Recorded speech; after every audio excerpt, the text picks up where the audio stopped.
Oke, ini kita lagi di Batanghase, pas di depan pasar Batanghase ya, di Jalan Poros. Kita singgah beli sate dulu di sini. Ini ada penjual sate ayam dan sate sapi, namanya Sate Anak Petani. Nah, jadi ini gerobak satenya mangkal pas di pinggir Jalan Poros ya, di depan pasar Batanghase, tepat di depan gerbang masuk Karyango Postrat ini dia. Nah, ini daftar menunya tersedia sate ayam dan sate sapi ya. Untuk sate sapinya itu Rp3.000 per tusuk dan sate ayamnya cuma Rp2.000 per tusuk. Ada juga menu paketnya. Dan ini sate ayam, harganya cuma Rp2.000. Teman-teman bisa lihat, ini potongan-potongannya lumayan besar untuk sate ayam di harga Rp2.000 per tusuk.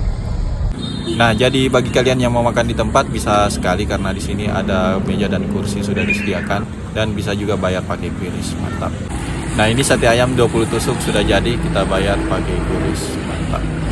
Oke, jadi ini sate ayam yang kita beli tadi di warung Sate Anak Petani. Untuk harga Rp2.000 per tusuk ini saya rekomendasikan karena potongan-potongannya ini lumayan besar untuk harga di Rp2.000 per tusuk dan rasanya juga lumayan enak.